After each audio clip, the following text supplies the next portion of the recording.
ಶ್ರೀಗುರುಭ್ಯೋ ನಮಃ. ಹರಿ ಓಂ. ಪ್ರಾಣಾದೇರೀಶಿತಾರಂ ಪರಮಸುಖನಿಧಿಂ ಸರ್ವದೋಷವ್ಯಪೇತಂ ಸರ್ವಾಂತಸ್ಥಂ ಸುಪೂರ್ಣಂ ಪ್ರಕೃತಿಪತಿಮಜಂ ಸರ್ವಬಾಹ್ಯಂ ಸುನಿತ್ಯಂ ಸರ್ವಜ್ಞಂ ಸರ್ವಶಕ್ತಿಂ ಸುರಮುನಿಮನುಜಾದ್ಯೈಃ ಸದಾ ಸೇವ್ಯಮಾನಂ ವಿಷ್ಣುಂ ವಂದೇ ಸದಾಘಂ ಸಕಲಜಗದನಾದ್ಯಂತ ಮಾನಂದದಂ ತಂ. ಸರಿ ನೋಡ್ರಿ, ಏನು ವಿಷಯ ನಡೆದಿತ್ತು? ಅಜಾತಶತ್ರು ಬ್ರಾಹ್ಮಣ ತಿಳಿದುಕೊಂಡು ಒಬ್ಬ ಕಾಶಿ ನಿವಾಸಿಯಾದ ರಾಜ, ಅವನ ಹೆಸರು ಅಜಾತಶತ್ರು ಅಂತ ತಿಳಿದುಕೊಂಡು ಅವನು ಸ್ವತಃ ಜ್ಞಾನಿಯಾಗಿದ್ದಾನೆ. ತಾನು ಬಲ್ಲವನು, ಎಲ್ಲವನ್ನ ಬಲ್ಲವನು. ಆದರೆ ಯಾರ ಮುಂದೆಯೂ ತನ್ನ ವಿದ್ಯೆಯನ್ನು ಪ್ರದರ್ಶನ ಮಾಡುತ್ತಿರಲಿಲ್ಲ. ಎಂದೂ ಕೂಡ ನನಗಿದು ವಿಷಯ ಗೊತ್ತದ, ಅದು ವಿಷಯ ಗೊತ್ತದ ಅಂತ ಇನ್ನೊಬ್ಬರ ಮುಂದೆ ಹೇಳಿಕೊಂಡು ಬರ್ತಿರಲಿಲ್ಲ ಅವ. ಇಂತಹ ಗುಪ್ತ ಸಾಧಕನಾದವನ ಮುಂದೆ ಒಬ್ಬ ಬಾಹ್ಯಲಿಂಗ ಪ್ರದರ್ಶಕನಾಗಿರುವ ಗಾರ್ಗೆ ಗೋತ್ರೋತ್ಪನ್ನನಾಗಿರುವಂತಹ ಬಾಲಾಕಿ ಎನ್ನುವ ಬ್ರಾಹ್ಮಣ ಕುಮಾರ ವೇದಾಧ್ಯಯನವನ್ನು ಮಾಡಿಕೊಂಡು ವೇದದ ಅರ್ಥಗಳನ್ನು ತಿಳಿದು ಭಗವಂತನ ಉಪಾಸನೆಯನ್ನು ಅಷ್ಟಿಷ್ಟು ಮಾಡಿಕೊಂಡು ಬಂದು ಅಷ್ಟರಿಂದಲೇ ಎಷ್ಟನ್ನೂ ಬಲ್ಲವನಾಗಿದ್ದೇನೆ ಅಂತನ್ನುವ ಭ್ರಾಂತಿಯಲ್ಲಿ ರಾಜನಿಗೆ ನಿನಗೆ ಬ್ರಹ್ಮೋಪದೇಶ ಮಾಡ್ತೇನೆ ಅಂತ ಹೇಳಿ ಬರ್ತಾನೆ. ನಿನಗೆ ಯಾವ ಬ್ರಹ್ಮೋಪದೇಶ ಮಾಡುವ ಸಾಮರ್ಥ್ಯ ಅಧಿಕಾರ ಇಲ್ಲ. ಒಂದೊಮ್ಮೆ ನೀನು ಅಷ್ಟು ಸಮರ್ಥನಾಗಿದ್ದರೆ ಜನ ಬ್ರಹ್ಮೋಪದೇಶವನ್ನು ಪಡೆದುಕೊಳ್ಳಿಕ್ಕೆ ಜನಕ ಮಹಾರಾಜನ ಬಳಿ ಯಾಕೆ ಹೋಗ್ತಿದ್ರು, ನಿನ್ನ ಬಳಿ ಬರಬೇಕಾಗಿತ್ತಲ್ಲ ಅಂತ ಹೇಳಿದ. ಆಗ ಅವನು ಬಾಯಿ ಮಾತಿನಿಂದ ಏನು ಅಂತ ತಾನು ಏನೇನು ಉಪಾಸನ ಮಾಡ್ತಾ ಇದ್ದಾನೋ ಅದನ್ನು ತಿಳಿಸಿಕೊಡ್ತಾ ಇದ್ದಾನೆ. ಸೂರ್ಯಾಂತರ್ಗತನಾದ ಭಗವಂತ, ಚಂದ್ರಾಂತರ್ಗತನಾದ ಭಗವಂತ, ವಿದ್ಯುತ್, ಆಕಾಶ, ವಾಯು ಇವುಗಳಲ್ಲಿ ಅಂತರ್ಯಾಮಿಯಾಗಿದ್ದ ಭಗವಂತನ ಉಪಾಸನೆಯನ್ನು ನಾನು ಮಾಡುತ್ತೇನೆ ಅಂತ ಹೇಳಿದ. ಅದಕ್ಕೆ ಇವರಿಷ್ಟಂದು ಕೂಡಲೇ ಆ ರಾಜ ಅಲ್ಲಿ ಉಪಾಸಿಸಬೇಕಾದ ಇನ್ನೂ ಅಧಿಕ ಗುಣಗಳನ್ನು ಕುರಿತು ಚರ್ಚೆ ಮಾಡಲಿಕ್ಕೆ ಪ್ರಾರಂಭ ಮಾಡಿಬಿಡುತ್ತಾನೆ. ಇನ್ನೂ ಹೆಚ್ಚಿನ ಗುಣ, ಇಷ್ಟೇ ಅಲ್ಲ ಇನ್ನೂ ಹೆಚ್ಚು, ಇಷ್ಟೇ ಅಲ್ಲ ಇನ್ನೂ ಹೆಚ್ಚು ಅಂತ ಇನ್ನೂ ಹೆಚ್ಚಿನ ಗುಣಗಳ ಉಪಾಸನೆಯನ್ನು ಹೇಳಲಿಕ್ಕೆ ಹೊರಡುತ್ತಾನೆ. ಒಟ್ಟಿನಲ್ಲಿ 12 ಸ್ಥಳಗಳಲ್ಲಿ ಉಪಾಸನೆಯನ್ನು ಮಾಡ್ತಾ ಇದ್ದಾರೆ. ಆಯಿತಾ? ಈಗ ನಾವು 5 ನೋಡಿದ್ದೇವೆ, 6ನೇದರಿಂದ ಪ್ರಾರಂಭ ಆಗ್ತಾ ಇದೆ. ನಿನ್ನೆ ಹೇಳುವಾಗ ಏನಂತ ಕೊನೆಯಲ್ಲಿ ಬಂದಿತ್ತು? ವಾಯು. ಆ ವಾಯುವಿನ ಅಂತರ್ಗತನಾದ ಭಗವಂತನ ಉಪಾಸನೆಯನ್ನು ನಾನು ಮಾಡ್ತೇನೆ ಅಂತ ಹೇಳಿದಾಗ ರಾಜ ಅಂತಾನೆ, ಇಂದ್ರ ವೈಕುಂಠ ಅಪರಾಜಿತ ಸೇನೇತಿವ ಅಹಮೇತ ಉಪಾಸೆ. ಆ ವಾಯುವಿನ ಅಂತರ್ಗತನಾದ ಭಗವಂತನನ್ನು ನಾನೇನು ಉಪಾಸನ ಮಾಡ್ತೀನಿ ಗೊತ್ತೇನು? ಇಂದ್ರ, ವೈಕುಂಠ, ಅಪರಾಜಿತ ಸೇನ ಎಂದು ಉಪಾಸನ ಮಾಡ್ತೀನಿ ಎಂದ. ಇಲ್ಲಿ ನಿನ್ನೆ ಶಬ್ದಗಳ ಅರ್ಥವನ್ನು ತಿಳ್ಕೊಳ್ಳೋ ಕಾಲಕ್ಕೆ ತೆಳಗ ಆಚಾರ್ಯರೇನು ಬರೆದಿದ್ರು ಅಂತ ನೋಡಿದ್ದೇವೆ. ಅಲ್ಲಿ ಸ್ವಲ್ಪ ಒಂದು ಶಬ್ದ ಉಳಿದಿತ್ತು, ಅದಕ್ಕೆ ಮತ್ತೊಂದ್ಸಲ ಹೇಳಿ ಹೊರಟಿದ್ದೀನಿ. ಏನಂತಂದ್ರೆ, ಇಂದ್ರ ಅಂತನ್ನೋ ಶಬ್ದಕ್ಕೆ ಯಾರಲ್ಲಿ ಇರುವ ಭಗವಂತ ಇವ ವಾಯುದೇವರಲ್ಲಿ ಇರುವ ಪರಮಾತ್ಮನಿಗೆ ಇಂದ್ರ ಎಂದು ಹೆಸರು. ಇದು ವಾಯುದೇವರು ಅಂದ್ರೆ ಇಲ್ಲಿರೋದು ಭೂತವಾಯುನೂ ಆಗ್ತದೆ, ವಾಯುದೇವತಾನೂ ಆಗ್ತದೆ. ರಾಯರು 2 ಅರ್ಥವನ್ನು ಬರೆದಾರ. ಅಂದ್ರೆ ದೇವತಾ ಅಂತೆ ತಗೊಳ್ರಿ ಅಂತಂತಾರೆ ರಾಯರು.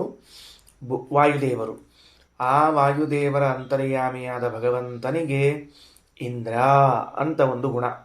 ಇಂದ್ರ ಅನ್ನೋದೇನು? ಗುಣವಾಚಕ ಶಬ್ದ. ಅದು ಪರಮೈಶ್ವರ್ಯಶಾಲಿ, ಮಹಾ ಐಶ್ವರ್ಯ ಉಳ್ಳವನು ಅಂತ.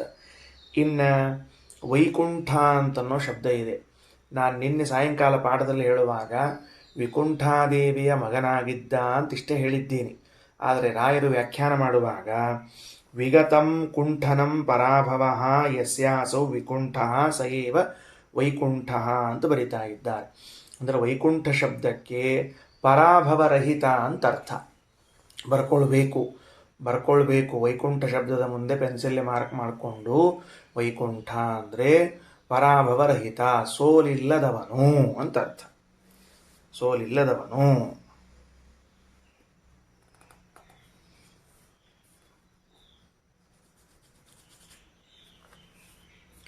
ಸರಿ ಆಯ್ತಾ? ಸೋಲಿಲ್ಲದವನು ಅಂತ ತಿಳ್ಕೊಳ್ರಿ. ಇನ್ನೊಬ್ಬರಿಂದ ಅವನಿಗೆ ಸೋಲಿಲ್ಲ, ಪರಾಭವ ಇಲ್ಲ ಅಂತ. ಇದು ಒಂದು ಭಗವಂತನ ಗುಣ. ಇದನ್ನು ಉಪಾಸನ ಮಾಡಬೇಕು. ಏನಾಗ್ತದ ಮಾಡಿದ್ರೆ ಅನ್ನೋದನ್ನು ಫಲ ಹೇಳ್ಯಾರ. ಯಾರು ಭಗವಂತನು ಹೀಗೆ ಉತ್ತಮನಾಗಿದ್ದಾನೆ, ಪರಾಭವರಹಿತನಾಗಿದ್ದಾನೆ, ಇನ್ನೊಬ್ಬರನ್ನು ಗೆಲ್ಲುವ ಸ್ವಭಾವವುಳ್ಳವನಾಗಿದ್ದಾನೆ ಅಂತ ಉಪಾಸನ ಮಾಡ್ತಾನೋ ಅವನು ಅದೇ ರೀತಿಯಾದ ಫಲವನ್ನು ಪಡೆಯುತ್ತಾನೆ ಅಂತ ತಿಳಿಸಿಕೊಟ್ಟಿದ್ದಾರೆ. ಇವೆಲ್ಲ ಇಲ್ಲಿ ಒಂದು ಸಣ್ಣ ಸಣ್ಣ ವಾಕ್ಯಗಳು ಬಹಳ ದೊಡ್ಡ ದೊಡ್ಡ ಚರ್ಚೆಗೆ ಆಸ್ಪದವಾಗ್ತವ. ಆದರೆ ಅದನ್ನೆಲ್ಲ ಇಲ್ಲಿ ಎತ್ತಿಕೊಳ್ಳೋದಿಲ್ಲ. ಕೇವಲ ವಿಷಯ ನಿರೂಪಣೆ ಮಾಡ್ತಾ ಇದ್ದೀನಿ. ಪರಾಭವರಹಿತ ಅಂತನ್ನೋದನ್ನು ಅಷ್ಟೇ ನೆನಪಿಟ್ಟುಕೊಳ್ರಿ. ದೇವರಿಗೆ ಸೋಲು ಇಲ್ಲ. ಏನು ಇದು ಅವ ಅಂದಿಲ್ಲ, ಇವ ಉಪಾಸನ ಮಾಡಲಿಕ್ಕೆ ತಾನ ಅಜಾತ ಶತ್ರು ಅನ್ನೋನು. ಅದಕ್ಕೇನಾಯಿತು? ಇವನ ಹೆಸರೇ ಅಜಾತ ಶತ್ರುವಾಯಿತು. ಯಾವ ಶತ್ರುಗಳು ಇವನಿಗೆ ಜಾತರಾಗಿಲ್ಲ ಇನ್ನೂ. ಯಾಕಂದ್ರೆ ಇವ ಸೋತ್ರೆ ಅವರು ಶತ್ರುಗಳು ಹುಟ್ಟುಕೊಂಡ್ರು ಅಂತ ಆಗ್ತದೆ. ಇವ ಸೋಲುವುದೇ ಇಲ್ಲ. ಕಾರಣ ಅವನ ಉಪಾಸನೆಯಿಂದ ಅಷ್ಟು ಗಟ್ಟಿಯಾಗಿ ಬಿಟ್ಟಿದ್ದಾನವನು. ಇನ್ನು ಮುಂದಿಂದು ಅಪರಾಜಿತಾ ಸೇನಾ ಅಂತದ. ಅಪರಾಜಿತಾ ಸೇನಾ ಅನ್ನೋದಕ್ಕೆ ಅರ್ಥ ಏನು ಅಂತಂದ್ರೆ ಸ್ವಯಮೇವ ಅಪರಾಜಿತ ಬಹುರೂಪತ್ವಾದ ಅಪರಾಜಿತಾ ಸೇನಾ. ಆಚಾರ್ಯರ ವಿವರಣೆ ವೇದಾಂತದಲ್ಲಿ ಬಹಳ ದೊಡ್ಡ ಮೌಲ್ಯವುಳ್ಳದ್ದಾಗ್ತದೆ. ವ್ಯಾಲ್ಯೂ ಬಹಳದ ಆಚಾರ್ಯ ವಾಕ್ಯಕ್ಕೆ ವಿವರಣೆ. ಯಾಕೆ? ಈಗ ಅಪರಾಜಿತಾ ಸೇನಾ ಅಂತನ್ನೋ ಶಬ್ದಕ್ಕೆ ಏನಂತ ಅರ್ಥ ಮಾಡ್ತೀರಿ? ದೇವರ ಬಳಿಯಲ್ಲಿ ಏನು ಸೇನಾ ಇದೆಯೋ ಆ ಸೇನೆಗೆ ಎಂದು ಸೋಲಿಲ್ಲ ಅಂತ ಅರ್ಥ ಮಾಡ್ತೀರಾ? ಹೆಂಗೆ ಅರ್ಥ ಮಾಡ್ತೀರಿ? ಬರುವುದಿಲ್ಲ. ಯಾಕೆ ಅರ್ಥ ಮಾಡ್ಲಿಕ್ಕೆ ಬರೋದಿಲ್ಲ ಅಂದರೆ ಭಗವಂತನ ಸೇನೆ ಎನಿಸಿಕೊಂಡಿರುವಂತಹ ದೇವತೆಗಳು ಪರಾಜಿತರಾಗಿದ್ದು ಉಂಟು. ಹಿರಣ್ಯಕಶಿಪುವಿನಿಂದ, ರಾವಣನಿಂದ, ಬೇರೆ ಬೇರೆ ದೈತ್ಯರಿಂದ ಪರಾಜಿತರಾಗಿದ್ದುಂಟು. ಅಂದಮೇಲೆ ಅಪರಾಜಿತಾ ಸೇನಾ ಅಂತ ಹೇಳಿ ಬರೋದಿಲ್ಲ. ಮತ್ತು ಹಂಗಾರೆ ಇನ್ನೇನು ಮಾಡಬೇಕು? ಬಹಳ ಮಹತ್ವದ. ಅದಕ್ಕೆ ಶ್ರೀಮದಾಚಾರ್ಯ ಅಂತಾರೆ, ನಾವಿಲ್ಲಿ ಅಪರಾಜಿತಾ ಸೇನಾ ಅಂದರೆ ದೇವರ ಸೇನಾ ಏನದ ಅದು ಪರಾಜಯಗೊಂಡಿಲ್ಲ ಅಂತ ಹೇಳಬೇಕಾಗಿಲ್ಲ ನಮಗೆ. ಮತ್ತೇನು ಹೇಳಬೇಕಾಗ್ಯದ? ಅಪರಾಜಿತಾ ಸೇನಾ ಯಸ್ಯ ಸಹ ಅಪರಾಜಿತಾ ಸೇನಾ ಅಂತ ಹಿಂಗೆ ಮಾಡ್ಬೇಕಾಗಿಲ್ಲ ನಮಗೆ. ಮತ್ತು ಅವನೇ ಅಪರಾಜಿತ, ಅವನೇ ಸೇನಾ ಅಂತ ಕರ್ಮಧಾರೆಯ ಮಾಡಬೇಕಾಗ್ಯದ. ಇಲ್ಲಿ ಬಹುವ್ರೀಹಿ ಸಮಾಸವನ್ನು ಮಾಡೋದಿಲ್ಲ.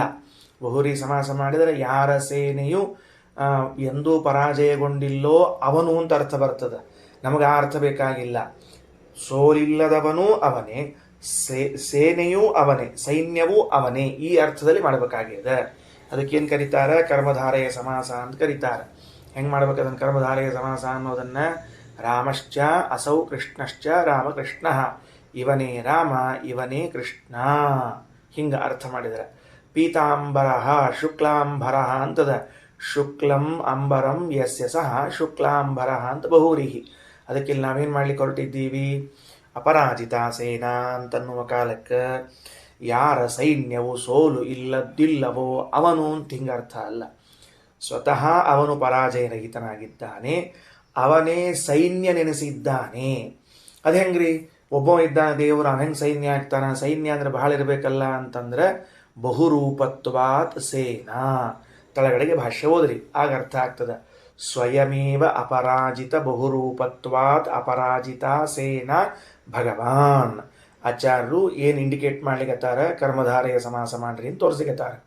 ಸ್ವಯಮೇವ ತಾನು ಭಗವಂತ ಅಪರಾಜಿತ, ಅವನು ಸೋಲುವುದೇ ಇಲ್ಲ. ಸೋಲದೇ ಇದ್ದಂಥವನಾಗಿದ್ದಾನಷ್ಟೇ ಅಲ್ಲ, ಬಹುರೂಪದಿಂದ ತಾನೇ ಸೈನ್ಯನೂ ಆಗಿದ್ದಾನೆ. ಸರಿ ಆಯ್ತಾ? ಏನಂತ ತಿಳ್ಕೊಂಡು ಸ್ವಲ್ಪ ವಿವರಣೆ ಕೊಡೋಣಂತ. ವಿವರಣೆ ಕೊಟ್ಟಾಗ ಅರ್ಥ ಆಗ್ತದೆ. ಕೊಡದೇ ಇದ್ದರೂ ಅರ್ಥ ಮಾಡಿಕೊಳ್ಳುವಷ್ಟು ಈಗ ಮುಂದೆ ಬಂದೀರಿ.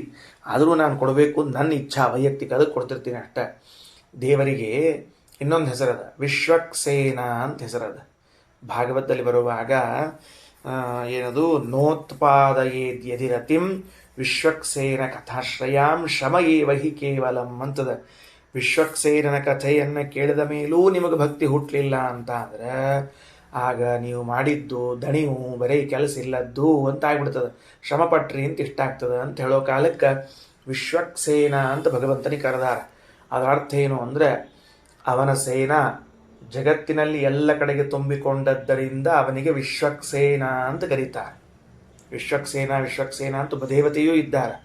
ಈ ಭಗವಂತನಿಗೆ ವಿಶ್ವಕ್ಸೇನ ಅಂತ ಯಾಕೆ ಕರೀತಾರೆ ಅಂದರೆ, ಜಗತ್ತಿನ ತುಂಬ ಎಲ್ಲ ಕಡೆಗೆ ಇದ್ದವರು ಅಂತ ಅರ್ಥ. ಸೈನ್ಯ, ಭಗವಂತನ ಸೈನ್ಯ, ಅದಕ್ಕೆ ವಿಶ್ವಕ್ಸೇನ. ಈಗ ಇನ್ನೊಂದು ಹೆಸರು ಅವನಿಗೆ ಅಪರಾಜಿತಾ ಸೇನ ಅಂತ. ಎರಡೂ ಹೆಸರುಗಳನ್ನು ತುಲನೆ ಮಾಡಿ ನೋಡ್ರಿ, ಏನು ಅರ್ಥ ಬರ್ತದಂತ ಗೊತ್ತಾಗಬೇಕು. ಭಗವಂತನ ಸೈನ್ಯವು ಎಲ್ಲ ಕಡೆಗೆ ಇದೆ ಅಂದರೆ ಆ ದೇವತೆಗಳನ್ನು ಎಲ್ಲ ಕಡೆಗೆ ಹರಡಿಸಿ ಎಲ್ಲರ ರಕ್ಷಣೆಗೆ ಇಟ್ಟಾನ ಅಂತ. ಈಗ ಅಪರಾಜಿತಾ ಸೇನಾ ಅಂದ್ರೆ ಏನು ಅಂದರೆ, ಸ್ವಯಂ ಭಗವಂತ ಏನಾಗ್ಯಾನಲ್ಲ, ಅವ ಅಪರಾಜಿತನಾಗಿದ್ದಾನೆ. ಅಪರಾಜಿತನಾಗದೇ ಇದ್ದದ್ದಷ್ಟೇ ಅಲ್ಲ, ಅನೇಕ ರೂಪಗಳನ್ನು ತೆಗೆದುಕೊಂಡಿದ್ದಾನೆ. ಆ ಅನೇಕ ರೂಪಗಳನ್ನು ತೆಗೆದುಕೊಂಡದ್ದರ ಫಲವೇನಾಯಿತು ಅಂದರೆ ಸೈನ್ಯ ಎನಿಸಿಕೊಂಡಿತು. ಏನೆನಿಸಿಕೊಂಡಿತ್ತು? ಸೈನ್ಯ ಅನಿಸಿಕೊಂಡಿತು. ರಾಮಾವತಾರ ಆಗಿದೆ. ರಾಮಾವತಾರದಲ್ಲಿ ನಾವು ಏನು ಕೇಳ್ತೇವೆ?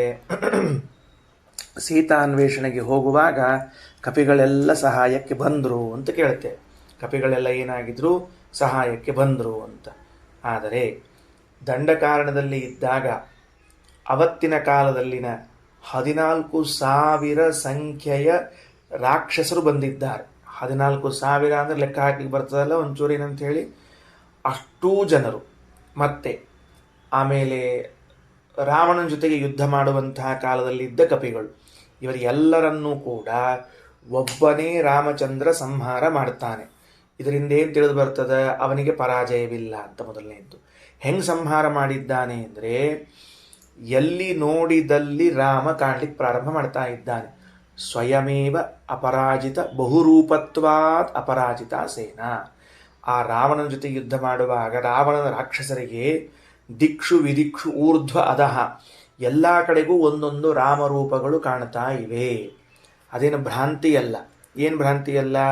ಒಬ್ಬನೇ ರಾಮ ಮ್ಯಾಜಿಕ್ ಮಾಡಿ 16 ರಾಮನ್ ತೋರ್ಸ್ಯಾರ ಅಂತಲ್ಲ.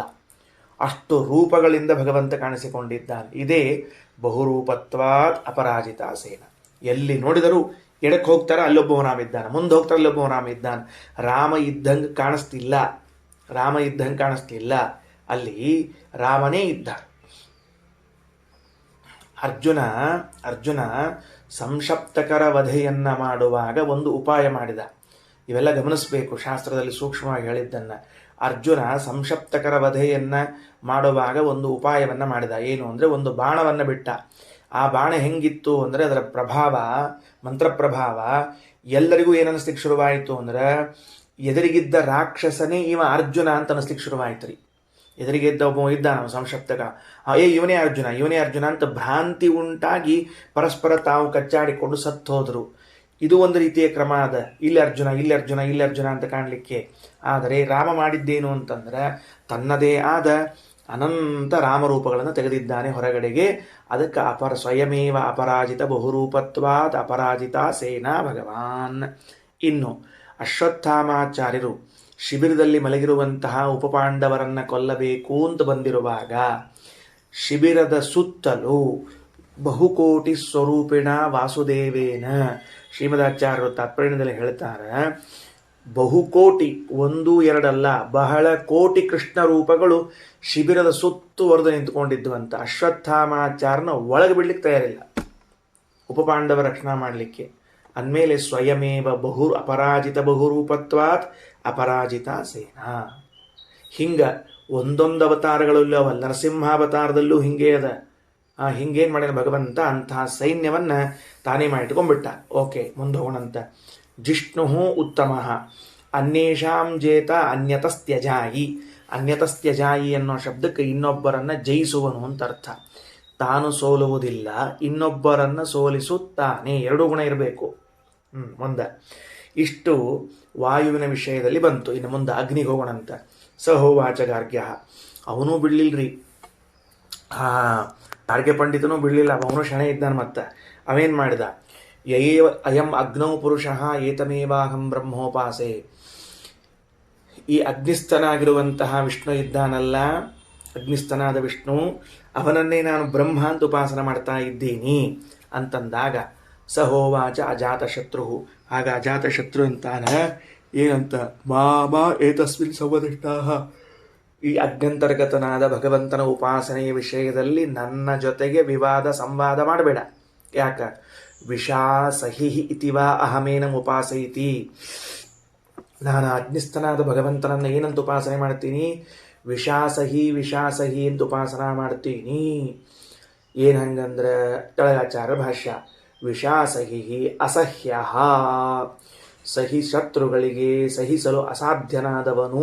ಬರೆದಿಟ್ಕೊಳ್ರಿ, ಪರಾಕ್ರಮದಲ್ಲಿ ಶತ್ರುಗಳಿಗೆ ಸಹಿಸಲು ಅಸಾಧ್ಯನಾದವನು ಅಂತ ಅರ್ಥ.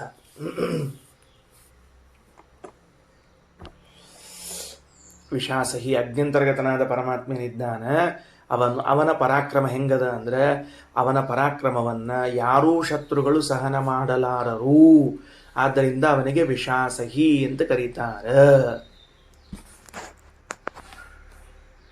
ವಿಷಾಸಹಿ ಅಂತನ್ನುವಲ್ಲಿ ಇದಕ್ಕೆ ಕೆಲವರು ಅರ್ಥ ಬರೆದಾರ. ಕೆಲವರು ಏನು ಅರ್ಥ ಬರೆದಿದ್ದಾರ ಅಂತಂದ್ರೆ ವಿಶೇಷೇಣ ಸಹತೆ ಇತಿ ವಿಷಾಸಹಿ ಅಂತ ಬರೆದಿದ್ದಾರೆ. ವಿಶೇಷವಾಗಿ ಸಹನ ಮಾಡಿಕೊಳ್ತಾನಾದ್ದರಿಂದ ವಿಷಾಸಹಿ ಅಂತ ಅರ್ಥ ಬರೆದಿದ್ದಾರೆ. ಹೆಂಗೆ ಅರ್ಥ ಬರೆದ್ಬಿಟ್ಟಾರೆ ಕೆಲವರು? ಸಹತೆ ಇತಿ ಸಹಿಹಿ, ವಿಶೇಷೇಣ ಸಹತೆ ಇತಿ ವಿಷಾಸಹಿ ಅಂತ ಬರೆದ್ಬಿಟ್ಟಾರೆ. ಅದು ವಿಶೇಷ ಅಂತನ್ನೋ ಶಬ್ದಕ್ಕೆ ಸ್ಪೆಷಲ್ಲು ಅಂತ ಅರ್ಥ ಬರೋ ಹಂಗೆ ಕಾಣಿಸ್ತದೆ.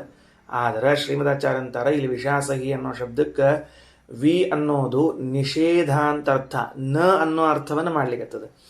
ವಿ ಅನ್ನುವ ಶಬ್ದವು ನ ಅನ್ನುವ ಶಬ್ದವನ್ನು ಮಾಡ್ಲಿಕ್ಕೆ ಹೊರತಾಗಿ ವಿಶೇಷ ಅನ್ನುವ ಅರ್ಥವನ್ನು ಮಾಡುತ್ತಿಲ್ಲ. ಯಾಕಂದ್ರೆ ವಿಶೇಷವಾಗಿ ಸಹನ ಮಾಡಿಕೊಳ್ಳುವಂಥವನು ಅಂತಂದ್ರೆ ಮತ್ತು ದೈತ್ಯರು ಭಗವಂತನ ಸಹನ ಮಾಡ್ಕೊಳ್ತಾರ ಅಥವಾ ಭಗವಂತ ದೈತ್ಯರನ್ನು ಸಹನ ಮಾಡ್ಕೊಳ್ತಾರೇನು? ಎರಡೂ ಇಲ್ಲ. ಭಗವಂತ ದೈತ್ಯರನ್ನು ಸಹನ ಮಾಡಿಕೊಳ್ಳುವುದಿಲ್ಲ, ದೈತ್ಯರು ಭಗವಂತನ ಸಹನ ಮಾಡಿಕೊಳ್ಳುವುದಿಲ್ಲ. ಅಂದಮೇಲೆ ವಿಷಾಸಹಿ ಅಂತನ್ನೋ ಶಬ್ದಕ್ಕೆ ವಿಶೇಷವಾಗಿ ಸಹನ ಮಾಡಿಕೊಳ್ಳುವನು ಅಂತ ಹೆಂಗಂದ್ರಿ? ಅದಕ್ಕೇನು ಮಾಡಬೇಕು? ವಿಷಾಸಹಿ ಅಂತಂದ್ರೆ ಅಸಹ್ಯ, ವಿ ಅನ್ನೋ ಶಬ್ದಕ್ಕೆ ನೋ, ಸಹ್ಯ ಸಹಿ ಅಂದ್ರೆ ಸಹನ ಮಾಡೋದು, ಸಹನ ಮಾಡಲಾರನು ಅಂದ್ರೆ ಇವನ ಪರಾಕ್ರಮ ಎಷ್ಟದ, ಶತ್ರುಗಳು ಅವನನ್ನು ಸಹನ ಮಾಡ್ಲಿಕ್ಕೆ ಸಾಧ್ಯ ಇಲ್ಲ ಅಂತ ಅನ್ನೋದಕ್ಕೆ ವಿಷಾಸಹಿ ಅಂತ ಕರೆದಿದ್ದಾರೆ. ಹಿಂಗೆ ವಿ ಅನ್ನೋದಕ್ಕೆ ನ ಅನ್ನೋ ಅರ್ಥವನ್ನು ಮಾಡಬೇಕು ಅಂತ ತಿಳಿಸಿಕೊಟ್ರು. ಸರಿ, ಈಗ ಸ್ವಲ್ಪ ಮತ್ತೆ ಲಕ್ಷ್ಯ ಕೊಡ್ರಿ. ಏನು ಲಕ್ಷ್ಯ ಕೊಡಬೇಕು? ಎಲ್ಲಿದ್ದ ಭಗವದ್ ರೂಪ ಇದು? ಅಗ್ನಿಯ ಅಂತರ್ಗತನಾದ ಭಗವದ್ ರೂಪ. ಸರಿನಾ? ಅಗ್ನಿ ಅಂತರ್ಗತವಾದ ಭಗವದ್ ರೂಪವನ್ನು ನಾವು ಏನಂತ ತಿಳಿದಿದ್ದೇವೆ ಅಂದರೆ ಪರಶುರಾಮ ರೂಪವನ್ನು ಅಗ್ನ್ಯಂತರ್ಗತವಾದ ರೂಪ ಅಂತ ತಿಳಿದಿದ್ದೇವೆ ಅಲ್ವಾ? ಲೋಕಾರೂಢಿಯಲ್ಲಿ ನಮಗೇನು ಗೊತ್ತದ? ಅಗ್ನ್ಯಂತರ್ಗತನಾದವನು ಅಂತದ. ಪರಶುರಾಮ ಏನಿದ್ದಾನ ಅವ ಹೆಂಗಿದ್ದಾನ ಅಂತಂದ್ರೆ ಪರಾಕ್ರಮದಲ್ಲಿ ಶತ್ರುಗಳಿಂದ ಸಹಿಸಲು ಅಸಾಧ್ಯನಾಗಿದ್ದಾನೆ. ವಿಚಾರ ಮಾಡಿ ನೋಡ್ರಿ, ಆ ಕಾರ್ತಿವೀರ್ಯಾರ್ಜುನನ ಮಕ್ಕಳು, ಕಾರ್ತಿವೀರ್ಯಾರ್ಜುನರೇನಿದ್ರೋ ಅವ್ರನ್ನ ಎಲ್ಲರನ್ನೂ ಒಬ್ಬ ಪರಶುರಾಮ ತನ್ನ ಕೊಡ್ಲಿಗಳಿಂದ ಕತ್ತರಿಸಿ ಹಾಕಿದರೆ ಬರೇ ತಲೆ ಬುರುಡೆಗಳು ಬೆಟ್ಟದಷ್ಟಾಗಿದ್ವಂತ. ಇಡೀ ದೇಹ ಅಲ್ಲ, ತಲೆ ಬುರುಡೆಗಳು ಬರೇ, ಇದು ಮೇಲಿನ ಭಾಗ ಅಷ್ಟ ದೊಡ್ಡ ಪರ್ವತ ರಾಶಿ ಆಗಿತ್ತಂತ. ಅಷ್ಟೂ ಮಂದಿ ಸೇರಿದರೂ ಇವನು ಪರಾಕ್ರಮವನ್ನು ಎದುರಿಸ್ಲಿಕ್ಕೆ ಆಗಲಿಲ್ಲ. ಅದಕ್ಕೆ ತದಂತರ್ಗತನಾದ ಭಗವಂತ ಹೆಂಗಾಗಿದ್ದಾನಂದ್ರೆ ವಿಷಾಸಹಿ ಆಗಿದ್ದಾನೆ ಅಂತ ಇವನು ಉಪಾಸನ ಮಾಡ್ತಿದ್ದಾನ. ಸರಿ, ಮುಂದೆ ಇನ್ನು ಸ ಹೋವಾಚ ಗಾರ್ಗ್ಯ ಯಯೇವ ಅಪ್ಸು ಪುರುಷ ಏತಮೇವಾಹಂ ಬ್ರಹ್ಮೋಪಾಸ ಇತಿ. ನೀರಿನ ಅಂತರ್ಗತನಾದ ಭಗವಂತನಿದ್ದಾನಲ್ಲ, ಅವನು ನಾನು ಉಪಾಸನ ಮಾಡ್ತೀನಿ ಅಂತಂದು ಕೂಡಲೇ ಸ ಹೋವಾಚ ಜಾತಶಕ್ತು. ಕರೆಕ್ಟು, ಜಲಾಂತರ್ಗತನಾದವನನ್ನು ಭಗವಂತ ನೀನು ಉಪಾಸನ ಮಾಡ್ತಾ ಇದ್ದಿ. ಅವನ ಹೆಸರೇನದ, ಅವನಲ್ಲಿದ್ದ ಗುಣ ಏನದ, ನಾವು ಉಪಾಸನ ಮಾಡ್ತೀನಿ. ಏನಂತ? ಪ್ರತಿರೂಪ ಇತಿವಾ ಅಹಮೇವತ ಉಪಾಸೆ. ಪ್ರತಿರೂಪ ಅಂದ್ರೆ ಅನುಕೂಲ. ಪ್ರತಿರೂಪಂ ಅನುಕೂಲಂ ಬರ್ಕೊಳ್ರಿ. ಅನುಕೂಲ ಅಂತ ತಿಳ್ಕೊಂಡು ಹೇಳಿ. ನಂಗೆ ಇದಕ್ಕೆ ಮೇಲಿಂದಕ್ಕೆ ಫಲ ಹೇಳ್ಯಾರ. ಸಹಾಯ ಏತಮೇ ಉಪಾಸ್ತೆ ವಿಷಾಸಹಿರಿ ಭವತಿ ವಿಷಾಸಹಾಸ್ಯ ಪ್ರಜಾಭವತಿ ಅಂತ ತಿಳ್ಕೊಂಡು ಯಾರು ಭಗವಂತನನ್ನು ಅಗ್ನ್ಯಂತರ್ಗತನಾದವನನ್ನು ಹಿಂಗೆ ಉಪಾಸನ ಮಾಡ್ತಾರೋ ಸ್ವತಃ ಅವನು ಪರಾಕ್ರಮದಲ್ಲಿ ಶತ್ರುಗಳಿಗೆ ಸಹಿಸಲು ಅಸಾಧ್ಯನಾಗ್ತಾನೆ. ಅವನ ಸಂತಾನವೂ ಕೂಡ ಹಾಗೇ ಆಗ್ತದೆ ಅಂತಿದ್ದು ಫಲ. ಎಲ್ಲ ಕಡೆಗೂ ಆ ಫಲಗಳನ್ನು ಹೇಳ್ಕೋತ ಹೋಗ್ಯಾರ. ಕಲ್ಪನಾ ಬರ್ತದೆ, ಹೆಚ್ಚೇನು ಹೇಳೋದು ಬೇಡ. ಸಹವಾಚಕ ಪ್ರತಿರೂಪ ಅನ್ನೋ ಶಬ್ದಕ್ಕೆ ಅರ್ಥ ಏನು ಅಂದ್ರೆ ಅನುಕೂಲ ಅಂತ ಅರ್ಥ. ಸರಿನಾ? ಏನಂತ ಜಲಾಂತರ್ಗತನಾದ ಭಗವಂತನನ್ನು ಏನು ಮಾಡಬೇಕು, ಅನುಕೂಲನೆಂಬುದಾಗಿ ಉಪಾಸನ ಮಾಡಬೇಕು. ನೋಡ್ರಿ ಎಷ್ಟು ವಿಚಿತ್ರದ. ಸಹಾಯ ಏತಮೇ ಉಪಾಸ್ತೆ ಪ್ರತಿರೂಪಂ ಹ ಏವ ಏನ ಉಪಗಚ್ಚತಿ ನಾ ಪ್ರತಿರೂಪಂ ಅಥೋ ಪ್ರತಿರೂಪೋ ಅಸ್ಮಾಜ್ಜಾಯತೆ. ಯಾರು ಹೀಗೆ ಭಗವಂತ ಅನುಕೂಲನಾಗಿದ್ದಾನೆ ಎಂದು ಉಪಾಸನ ಮಾಡ್ತಾರೋ ಅವನಿಗೆ ಎಲ್ಲವೂ ಅನುಕೂಲವಾಗ್ತದೆ. ಯಾವುದ್ಯಾವ್ದು ಪ್ರತಿಕೂಲ ಆಗಿರ್ತದೆ ಎಲ್ಲ ಅನುಕೂಲ ಆಗ್ತದೆ, ಯಾವುದೂ ಪ್ರತಿಕೂಲ ಆಗೋದಿಲ್ಲ. ಉಲ್ಟಾ ಅವನಿಗೆ ಅನುಕೂಲನಾದ ಮಗ ಜನಿಸ್ತಾನೆ. ಅವ್ನು ಹುಟ್ಟೋ ಮಗ ಸತ್ಯಕ್ಕೆ ಹೆಂಗಿರ್ತಾನಂದ್ರೆ ಅಪ್ಪಗೆ ಅನುಕೂಲ ಮಾಡುವಂಥ ಮಗನೇ ಹುಡ್ತಾನಂತ. ಕೆಲವ್ರು ಹುಟ್ಟಿರ್ತಾರೆ ಅಪ್ಪಗೆ ಪ್ರತಿರೂಪ ಮಾಡ್ಬೇಕಂತ ಪ್ರತಿಕೂಲ ಮಾಡ್ಬೇಕಂತ ಹುಟ್ಟಿರ್ತಾರೆ. ಅವ ಏನಂದ್ರು ಇಲ್ಲ ಅಂತ ಇರ್ತಾರೆ. ಅದು ಅವರ ತಪಸ್ಸು, ಅಂದರೆ ಆ ಅಪ್ಪನ ತಪಸ್ಸಿನಿಂದ ಅಂತಹ ಮಕ್ಕಳು ಹುಟ್ಟಿರ್ತಾರೆ ಅಂತ ತಿಳ್ಕೊಬೇಕಷ್ಟ ನಾವು, ಬೇರೆ ಏನಿಲ್ಲ. ದೇವರು ಅನುಕೂಲ ಅನುಕೂಲ ಅಂತೇನಂದ್ರೆ ನೋಡ್ರಿ, ವಿಷ್ಣು ಸಹಸ್ರನಾಮದಲ್ಲಿ ಅನುಕೂಲ ಶತಾವರ್ತ ಪದ್ಮೀ ಪದ್ಮನಿಭೇಕ್ಷಣ ಪದ್ಮನಾಭೋರವಿಂದಾಕ್ಷ. ಆ ವಿಷ್ಣು ಸಹಸ್ರನಾಮದಲ್ಲಿ ಅನುಕೂಲ ಶತಾವರ್ತ, ದೇವರು ಅನುಕೂಲ ಅಂತ ಹೆಸರಿನಿಂದ ಇದ್ದಾನೆ. ಎಲ್ಲಿ ಚಿಂತನೆ ಮಾಡಬೇಕು ಒಂದು ಹೇಳ್ರಿ, ಸುಮ್ಮನೆ ಉದ್ದಕ್ಕೆ ಬರೇ ಓದಿ ಹೋಗಬೇಡ್ರಿ. ನಮಗೆ ದೇವರ ಪೂಜೆಯನ್ನು ಮಾಡಿಕೊಡ್ಲಿಕ್ಕೆ ಅನುಕೂಲ, ಸಂಧ್ಯಾವಂದನೆಯನ್ನು ಮಾಡಿಕೊಡ್ಲಿಕ್ಕೆ ಅನುಕೂಲ, ಪಾಠ ಪ್ರವಚನವನ್ನು ಕೇಳಲಿಕ್ಕೆ ಅನುಕೂಲ, ಇವೆಲ್ಲ ಅನುಕೂಲ ಮಾಡ್ಯಾನ ಅಂತ ಇಟ್ಕೊಂಡ ನಾವೆಲ್ಲ ಮಾಡ್ಲಿಕ್ಕತ್ತೀವಿ. ಇಲ್ಲದೇ ಇದ್ರೆ ಏನು ಮಾಡ್ತಿದ್ವಿ? ಹಾಗಾದ್ರೆ ಈಗ ಅಂತಿರ್ತಾರೆ ನೋಡ್ರಿ, ಅವಾಗ ಭಾಳ ಅನಾನುಕೂಲ ಇತ್ತು, ಪಾಠಕ್ಕೆ ಬರ್ಲಿಕ್ಕೆ ಆಗ್ತಿರ್ಲಿಲ್ಲ, ಈಗ ಅನುಕೂಲ ಆಗ್ಯದ ಪಾಠಕ್ಕೆ ಬರ್ತೀವಿ ಅಂತಿರ್ತಾರಲ್ಲ. ಅದಂದ್ರೆ ಏನು ಅರ್ಥ? ಅದಕ್ಕೆ ಲಕ್ಷ ಇಲ್ಲ, ನಮಗೆ ವಾಕ್ಯ ಪ್ರಯೋಗ ಮಾಡಿರ್ತೀವಿ ಅಷ್ಟೇ. ಸುಮ್ಮನೆ ಒಟ್ಟು ಹೊಡೆದು ಬಿಟ್ಟಿರ್ತೀವಿ.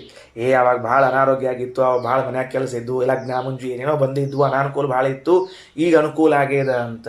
ಹಂಗಿಲ್ರಿ, ಅದು ಈಗ ಅನುಕೂಲ ಆಗ್ಯದಲ್ಲದು, ಅನುಕೂಲ ನಾಮಕ ಪರಮಾತ್ಮ ಬಂದಾನಲ್ಲಿ, ಅದಕ್ಕೆ ನಿಮಗೆ ಅನುಕೂಲ ಆಗ್ಯದ. ಇಲ್ಲದೇ ಇದ್ರೆ ಏನಾಗ್ತಿತ್ತು ಅನುಕೂಲ? ಅನುಕೂಲ ಬಂದಾನಂತ ನೀವು ಕೂಲಾಗಿದ್ದೀರಿ, ಇಲ್ಲದೇ ಇದ್ರೆ ಹಾಟ್ ಆಗಿರ್ತಿದ್ದೆ, ತಲೆ ಬಿಸಿ ಆಗ್ತಿರ್ತದೆ ಯಾವಾಗಲೂ. ಅಯ್ಯೋ ಏನು ಕೆಲಸಪ್ಪ, ಏನು ಕೆಲಸ ಮಹಾರಾಯ, ಸಾಕಾಗೋತೆಲ್ಲರ ಅಂತೇಳಿ. ಅನುಕೂಲ ಶತಾವರ್ತ ಪದ್ಮೀ ಪದ್ಮನಿಭೇಕ್ಷಣ ಅಂತ ಕರೀತಾರೆ. ಅದಕ್ಕೆ ದೇವರು ಅನುಕೂಲ ನಾಮಕನಾಗಿದ್ದಾನ. ಎಲ್ಲಿದ್ದು? ನೀರಿನಲ್ಲಿದ್ದು. ಯಾಕ ಅಂತ ವಿಚಾರ ಮಾಡಿ ನೋಡ್ರಿ. ಆಮೇಲೆ ಅನುಕೂಲ ಅಂತ ನೀರಿನೇ ಆಗಿದ್ದವ ಯಾಕ ಅನ್ನೋದಕ್ಕೆ ನೋಡ್ರಿ. ಅನುಕೂಲ ಅಷ್ಟೇ ಅಲ್ಲ, ವಿಷ್ಣು ಸಹಸ್ರನಾಮದಲ್ಲಿ ಇನ್ನೊಂದು ಹೆಸರದ್ರಿ ದೇವರಿಗೆ, ಸಂಧಾತ ಅಂತದ. ಸಂಧಾತ ಅಂದ್ರೆ ಕೂಡ್ಸವ ಅಂತ ಅರ್ಥ ರೀ. ಬರೀ ಅನುಕೂಲ ಮಾಡಿದ್ರೆ ಸಾಲಿಲ್ಲ, ಕೂಡಿಸ್ಬೇಕಾಗ್ತದೆ. ಗುರುಗಳನ್ನು ಶಿಷ್ಯರನ್ನ ಕೂಡಿಸ್ಬೇಕಾಗ್ತದೆ. ಹಂಗಮ ಸಂಧಾತ ಅನುಕೂಲ ಅಂತಿದ್ದಾಗ ಇವೆಲ್ಲ ಕೆಲಸಗಳಾಗ್ತಾವೆ. ಈಗ ಅರ್ಥ ಆಗ್ತದೆ, ಪ್ರತಿ ಕೆಲಸದ ಹಿಂದೆ ಭಗವಂತ ಇದ್ದಾನ ಅಂಬುದು ಈಗ ಸ್ಪಷ್ಟ ಆಗ್ತದೆ. ಏನೇ ಒಂದು ಮಾಡಿದ್ರು ದೇವರು ಇರ್ತಾನಪ್ಪ ಅಂತ ಅನ್ನೋದು ಹೆಂಗೆ ಗೊತ್ತಾಗಬೇಕು ನಮಗೆ? ದಾನ ಕೊಟ್ವಿ, ಹಿಂದೆ ದಾನ ಕೊಡ್ಲಿಕ್ಕೆ ಅನುಕೂಲ ಆಗಿದ್ದಿಲ್ಲ, ಈಗ ದಾನ ಕೊಡ್ಲಿಕ್ಕೆ ಅನುಕೂಲ ಆಯಿತು. ಅನುಕೂಲ ಶತಾವರ್ತ. ಈಗ ಆಚಾರನ ಹೊಂದಿಸಿದ, ನಾವು ದಾನ ಕೊಡ್ಲಿಕ್ಕೆಲ್ಲ ತಯಾರು ಮಾಡಿಕೊಂಡಿದ್ವಿ, ಆಚಾರ ಸಿಕ್ಕಿದ್ದಿಲ್ಲ, ಸಂಧಾತ. ಹಂಗಾರೆ ಪ್ರತಿಯೊಂದು ಕಾರ್ಯದ ಹಿಂದಲೂ ಒಂದು ಭಗವದ್ ರೂಪ ಕೆಲಸ ಮಾಡ್ತಿರ್ತದೆ. ಶಾಸ್ತ್ರದ ಅಧ್ಯಯನದ ಫಲ ಏನು?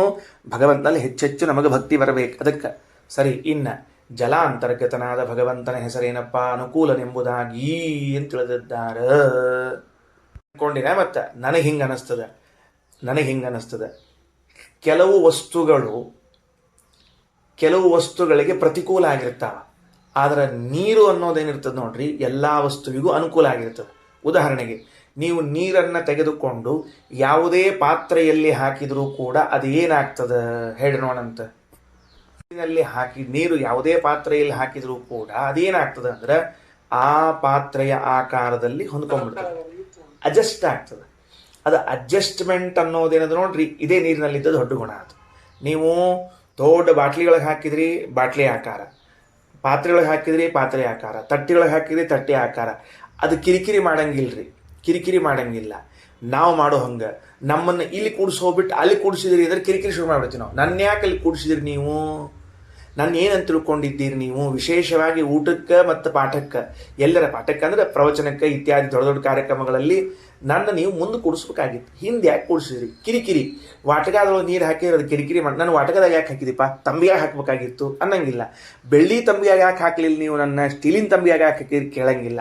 ಅದು ಅನುಕೂಲ ಅಂತ ಅರ್ಥ ಆಯ್ತಾ? ನೀರಿನಲ್ಲಿದ್ದ ಗುಣ ಏನು ಅಂತ ತಿಳ್ಕೊಂಡು ಹೇಳಿ ಅದಕ್ಕೆ ಅನುಕೂಲ ಅಂತ ಕರಿಬೇಕು. ನೆಕ್ಸ್ಟ್ ಯಾವುದಪ್ಪ ಅಧಿಕರಣ ಅಂದರೆ ಕನ್ನಡಿ. ಸ ಹೋವಾಚ ಗಾರ್ಗ್ಯ ಯಹ ಏವ ಅಯಂ ಆದರ್ಶೇ ಪುರುಷಃ ಏತಮೇವಾಹಂ ಬ್ರಹ್ಮೋಪಾಸ ಸ ಹೋವಾಚ ಅಜಾತಶತ್ರು ಮಾಮಾಯೇತಸ್ಮಿನ್ ಸಂವದಿಷ್ಟಾಃ ರೋಚಿಷ್ಣುರಿತಿ ವಾ ಅಹಮೇತಮುಪಾಸ ಇತಿ. ನಾನು ಕನ್ನಡಿಯಲ್ಲಿ ಅಂತರ್ಗತನಾದ ಭಗವಂತನಿದ್ದಾನಲ್ಲ, ಅವನನ್ನು ಉಪಾಸನಾ ಮಾಡ್ತೀನಿ. ಸ್ವಲ್ಪ ಅಪರೂಪದ ವಿಷಯನ ಇದು. ಯಾಕಂದರೆ ಸಾಮಾನ್ಯವಾಗಿ ಕನ್ನಡಿ ಒಳಗಿನ ಭಗವಂತನ ಬಗ್ಗೆ ಬಂದಿರಂಗಿಲ್ಲ. ನಾವು ಎಲ್ಲೇ ಉಪಾಸನ ನೋಡಿದರೂ ಕೂಡ ಏನು ಮಾಡಿರ್ತೀವಿ, ಆಕಳಲ್ಲಿ ಭಗವಂತನಿದ್ದಾನ ಅಂತ ಉಪಾಸನ ಮಾಡಿರ್ತೀವಿ, ಸೂರ್ಯನಲ್ಲಿ ಚಂದ್ರನಲ್ಲಿ ಅಂತ ಉಪಾಸನ ಮಾಡಬಹುದು, ಬ್ರಾಹ್ಮಣರಲ್ಲಿ ಅಂತ ಮಾಡಬಹುದು, ಗುರುಗಳಲ್ಲಿ ಮಾಡಬಹುದು, ಪ್ರತಿಮೆಗಳಲ್ಲಿ ಮಾಡಬಹುದು. ಕನ್ನಡಿಯಲ್ಲಿ ಭಗವದ್ ಉಪಾಸನ ಎಂಬುದು ಫಸ್ಟ್ ಟೈಮ್, ಮೊದಲನೇ ಸರ್ತಿ ನಾವು ಕೇಳ್ತಾ ಇರ್ತೀವಿ. ಕನ್ನಡಿಯಲ್ಲಿ ಭಗವಂತನ ಉಪಾಸನ ಮಾಡ್ತೀನಿ ನಾನು ಅಂದ್ರೆ ಅವರಿಗೆ ಅಹಂಕಾರ ಬಂದಿರಲಿ. ಯಾರಿಗೆ? ಬಾಲಾಕಿ ಎನ್ನುವರಿಗೆ ಅಹಂಕಾರ ಬಂದಿರಲಿ, ಬೇಡ ಅಂದಿಲ್ಲ. ಆದರೆ ಅವರು ಉಪಾಸನಾ ಸೂಕ್ಷ್ಮ ಎಷ್ಟದ ವಿಚಾರ ಮಾಡಿ ನೋಡ್ರಿ. ಕನ್ನಡಿ ಪ್ರತಿನಿತ್ಯದಲ್ಲೂ ನಾವು ಕನ್ನಡಿಯನ್ನು ನೋಡ್ತಿರ್ತೀವಿ. ನೋಡಿದಾಗ ನಮ್ಮನ್ನು ನಾವು ನೋಡ್ಕೊಂಡಿರ್ತೀವಿ ಹೊರತಾಗಿ ಕನ್ನಡಿಯಲ್ಲಿ ಭಗವಂತನಿದ್ದಾನೆ, ಅವನಲ್ಲಿರುವ ಗುಣವನ್ನು ಉಪಾಸಿಸಬೇಕು ಅಂತ ಗೊತ್ತಾಗಂಗಿಲ್ಲ. ಕನ್ನಡಿಯೊಳಗೂ ಭಗವಂತನಿದ್ದಾನೆ. ಹೆಂಗದ? ಸಹೋವಾಚ ಗಾರ್ಗ್ಯ ಯಹ ಏವಂ ಅಯಂ ಆದರ್ಶೇ ಪುರುಷಃ ಏತಮೇವಾಹಂ ಬ್ರಹ್ಮೋಪಾಸೆ ಸಹೋವಾಚ ಜಾತಶತ್ರು ಮಾಮಾಯೇತಸ್ಮಿನ್ ಸಂವದಿಷ್ಟಾಃ ರೋಚಿಷ್ಣು. ರೋಚಿಷ್ಣು ಅತ್ಯಂತ ಪ್ರಕಾಶ ಸ್ವಭಾವ. ಬರ್ಕೊಂಡಿಟ್ಕೊಳ್ರಿ. ರೋಚಿಷ್ಣು ಅನ್ನೋ ಶಬ್ದ ಅರ್ಥ ಗೊತ್ತಾಗಂಗಿಲ್ಲ, ಬರ್ಕೊಳ್ರಿ. ಪ್ರಕಾಶನಶೀಲ ಅಂತ ಬರೀತಾರೆ ರಾಯರು. ರೋಚಿಷ್ಣು ಅನ್ನೋ ಶಬ್ದಕ್ಕೆ ಪ್ರಕಾಶನಶೀಲ, ಬೆಳಕು ಕೊಡುವ ಸ್ವಭಾವ ಉಳ್ಳವನು, ಅತ್ಯಂತ ಪ್ರಕಾಶಮಾನನಾದವನು ಅಂತರ್ಥ.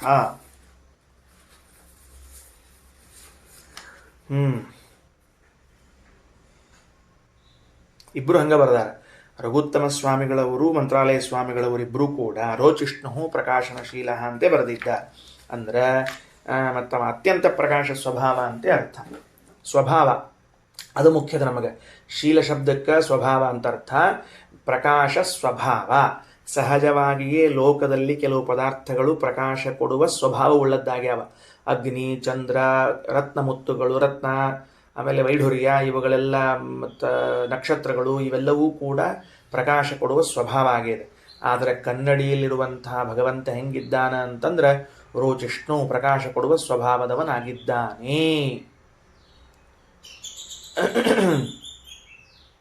ನೋಡ್ರಿ, ಆ ಕನ್ನಡಿಯೊಳಗಿದ್ದ ಪದಾರ್ಥಕ್ಕೆ ಆ ಸ್ವಭಾವದ ಎಂಬುದನ್ನು ಒಂದು ತಿಳ್ಕೋಣಂತ. ನೀವು ಸಾಮಾನುಗಳನ್ನು ಹಂಗೆ ಮಾಡ್ದಾಗ ಇಟ್ಟಿರಿ, ಹಿಂಗೆ ಸ್ವಲ್ಪ ಮಾಡಿ ಸ್ವಲ್ಪ ಒಳಗೆ ಸುಮ್ಮನೆ ಸಾಮಾನು ಇಟ್ಟಿರಿ, ಏನು ಮಜಾ ಬರೋಂಗಿಲ್ಲ. ಸ್ವಲ್ಪ ಶೋಕೇಶ್ ಮಾಡಿ ಇಡ್ರಿ, ಅದನ್ನು ನೋಡಂತ ಹೆಂಗೆ ಮಜಾ ಬರ್ತದೆ ಅಂಥೇಳಿ. ಅದಕ್ಕೆ ಮುಂದೆ ನೀವು ಒಂದು ಕಾಜ್ ಅಂಟಿಸಿದ್ರಿ ಅಂತ ತಿಳ್ಕೊಳ್ರಿ, ಕನ್ನಡಿಯನ್ನು ಅಂಟಿಸಿದ್ರಿ ಅಂತ ಅಂದ್ಕೊಳ್ಳೆ, ಒಳಗಿನ ಪದಾರ್ಥಗಳೆಲ್ಲವೂ ಏನಾಗ್ಲಿಕ್ಕೆ ಶುರುವಾಗ್ತಾವ ಅಂದರೆ ದರ್ಶನೀಯವನ್ನಿಸ್ಲಿಕ್ಕೆ ಶುರುವಾಗ್ತಾವೆ, ನೋಡ್ಬೇಕು ಅನ್ನಿಸ್ಲಿಕ್ಕೆ ಶುರು ಮಾಡ್ತದೆ. ಶೋಕೇಶ್ ನೀವು ಬಾಗಿಲ ಹಾಕಿಟ್ಟಿದ್ರಿ ಅಂದರೆ ಆ ಕಾಜು ಸರಿಸಿ ಒಳಗಿನ ಪದಾರ್ಥ ಹಿಡಿದು ನೋಡ್ಬೇಕು ಅನ್ನಿಸ್ತದೆ ಅಲ್ರಿ. ಅದೇ ಪದಾರ್ಥ ನಿಮ್ಮನೆಯಾಗೂ ಇರ್ತದೆ, ನೀವು ನೋಡಿರ್ತೀರಿ, ಇಲ್ಲ ಅಂತಲ್ಲ.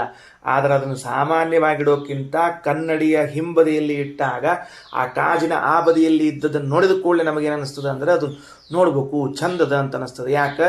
ರೋಚಿಷ್ಣು ಆ ಭಗವಂತ ಇದ್ದಾನಲ್ಲ, ಅವ ಹೆಂಗಿದ್ದಾನ ಅಂತ ಕೇಳಿದರೆ ಪ್ರಕಾಶನ ಸ್ವಭಾವಶೀಲನಾಗಿದ್ದಾನೆ. ಆ ಕನ್ನಡಿ ಒಳಗಿನಿಂದ ಬರುವಂತಹ ಪ್ರಕಾಶ ಇದೆಯಲ್ಲ, ಅದು ವಸ್ತುಗಳಿಗೆ ಒಂದು ಹೊಸ ಅಂಶವನ್ನು, ಹೊಸ ಬೆಳಕನ್ನು ತಂದು ಕೊಡ್ತದೆ. ಅದಕ್ಕೆ ರೀ ಶೋರೂಮ್ ಅಂತ ಏನಿರ್ತಾವೆ ನೋಡ್ರಿ, ಎಲ್ಲೂ ಶೋರೂಮ್ ಒಳಗೆ ಗಾಡಿ ಕಟ್ಟಿರಂಗಿಲ್ಲ ರೀ, ಅವ್ರು ಎಲ್ಲ ಕಡೆ ಕಾಜು ಹಾಕಿರ್ತಾರೆ. ಖರೆ ವಿಚಾರ ಮಾಡಿ ನೋಡಿದ್ರೆ ಸ್ಕೂಟ್ರು, ಕಾರು ಮತ್ತು ಇವುಗಳೆಲ್ಲ ಗಟ್ಟಿ ಉಳಿಬೇಕು ಅಂದ್ರೆ ಗಾಡಿ ಕಟ್ಟಿ ಕೀಲಿ ಹಾಕ್ಬೇಕ್ರಿ. ಏನು ಮಾಡಿಟ್ಟಿರ್ತಾರೆ ಅವನ್ನೆಲ್ಲಾನು ಕಾಜಿನೊಳಗೆ ತೋರಿಸೋತಿಟ್ಟಿರ್ತಾರೆ. ಯಾಕೆ ಹಂಗಂದ್ರೆ ರೋಚಿಷ್ಣು, ಅದು ಗೊತ್ತಿಲ್ಲ ಯಾರಿಗೂ ನಮಗೆ. ಅದರ ಒಳಗಿದ್ದ ಭಗವಂತ ಆ ವಸ್ತುಗಳನ್ನು ಬೆಳಕಿಗೆ ತರ್ತಾನೆ ಚೆಂದಾಗಿ. ಆದ್ದರಿಂದ ಅದನ್ನು ರೋಚಿಷ್ಣು ಅತ್ಯಂತ ಪ್ರಕಾಶ ಸ್ವಭಾವದವನು ಅಂತ ಅರ್ಥ ಮಾಡಬೇಕು. ಕಡೆಗಳಲ್ಲಿ ನಾವು ನಮ್ಮ ಮುಖವನ್ನು ನೋಡಿಕೊಳ್ಳಿಕ್ಕೆ ಸಾಧ್ಯ ಇಲ್ಲ. ಬೇರೆ ಕಡೆಗಳಲ್ಲಿ ಅಂದರೆ ಈ ಅದ್ರ ಕರಡಿ ಅಂತ ನಾವು ಅಭಿಪ್ರಾಯದಲ್ಲಿ ಹೇಳಿಕತ್ತೀನಿ ನಿಮ್ಗೆ. ನೀರು ಅಂತನದು ನೋಡ್ರಿ, ಆ್ಯಕ್ಚುಲಿ ನೀರಿನಾಗ ಮುಖ ನೋಡಬಾರ್ದು ಅಂತದ. ಮತ್ತು ಶಾಸ್ತ್ರ ನೆನಪಿಟ್ಕೊಳ್ರೆ, ನೀರಿನೊಳಗೆ ನಮ್ಮ ಮುಖ ನೋಡಬಾರ್ದು ಅಂತದ, ನೀರಿನಲ್ಲಿ ನೋಡಬಾರ್ದು ಅಂತಿರೋದು ಕನ್ನಡಿ ಅದ. ಕನ್ನಡಿಯಲ್ಲೇ ನಾವೇನು ಮಾಡ್ತಿರ್ತೀವಿ ಅಂದರೆ ಮುಖವನ್ನು ನೋಡ್ಕೋತಿರ್ತೀವಿ. ಹಾಗಾದರೆ ನನ್ನ ಪ್ರತಿಬಿಂಬವನ್ನು ನಾನು ಸ್ಪಷ್ಟವಾಗಿ ಎಲ್ಲಿ ನೋಡ್ಲಿಕ್ಕೆ ಸಾಧ್ಯ ಆಗ್ತದೆ? ಕನ್ನಡಿಯಲ್ಲಿ ನೋಡ್ಲಿಕ್ಕೆ ಸಾಧ್ಯ ಆಗ್ತದೆ. ಸರಿ ಇಲ್ಲೋ? ಸರಿ ಅದ ಇಲ್ಲ ಮೊದಲೇ ಇದ್ದು ನನ್ನ ಪ್ರತಿಬಿಂಬವನ್ನು ನಾನು ಎಲ್ಲಿ ಸ್ಪಷ್ಟವಾಗಿ ನೋಡ್ಲಿಕ್ಕೆ ಸಾಧ್ಯ ಅದ? ಕನ್ನಡಿಯಲ್ಲಿ ನೋಡ್ಲಿಕ್ಕೆ ಸಾಧ್ಯ ಅದ. ಹಾಗಾದರೆ ಆ ಕನ್ನಡಿಯಲ್ಲಿರುವಂತಹ ಭಗವಂತ ಏನಿದ್ದಾನ, ರೋಚಿಷ್ಣು ಪ್ರಕಾಶನ ಸ್ವಭಾವವುಳ್ಳವನು, ಅತ್ಯಂತ ಪ್ರಕಾಶ ಸ್ವಭಾವವುಳ್ಳವನಾದದ್ದರಿಂದ ನನ್ನ ಪ್ರತಿಬಿಂಬವನ್ನು ಪ್ರಕಾಶಿಸಿಕೊಟ್ಟ, ತೋರಿಸಿಕೊಟ್ಟ. ಹೌದೋ ಇಲ್ಲೋ? ಏನು ಮಾಡಿದ? ನಾನು ನೋಡಿಕೊಂಡೆ. ಕನ್ನಡಿಯಲ್ಲಿದ್ದ ಭಗವಂತ ನನ್ನ ಪ್ರತಿಬಿಂಬವನ್ನು ನೋಡು, ಇಗೋ ನಿನ್ನ ಪ್ರತಿಬಿಂಬ ನೋಡಿಕೋ ಅಂತ ತೋರಿಸಿಕೊಟ್ಟ. ಹಾಗಾದರೆ ಕನ್ನಡಿಯಲ್ಲಿ ಇದ್ದ ಭಗವಂತನು ನನ್ನ ಪ್ರತಿಬಿಂಬವನ್ನು ತೋರಿಸಿಕೊಡ್ತಾನೆ. ನನಗೆ ನನ್ನನ್ನು ಬೇರೆ ಕಡೆಗೆ ನೋಡಲಿಕ್ಕೆ ಅವಕಾಶ ಇದ್ದಿದ್ದಿಲ್ಲ. ಕನ್ನಡಿ ಒಳಗೆ ನೋಡ್ಕೊಂಡಾಗ ನನಗೆ ನನ್ನನ್ನು ನೋಡಿಕೊಳ್ಳಿಕ್ಕೆ ಅವಕಾಶ ಸಿಕ್ತು. ಲಕ್ಷ ಕೊಡ್ರಿ.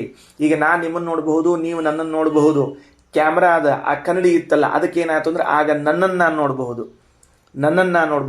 ಬರೀ ನಾವಿಬ್ಬರ ಎದುರಿಗೆ ಭೇಟಿ ಆದಾಗ ನನ್ನನ್ನು ನೀವು ನೋಡ್ಲಿಕ್ಕತ್ತಿದ್ರಿ.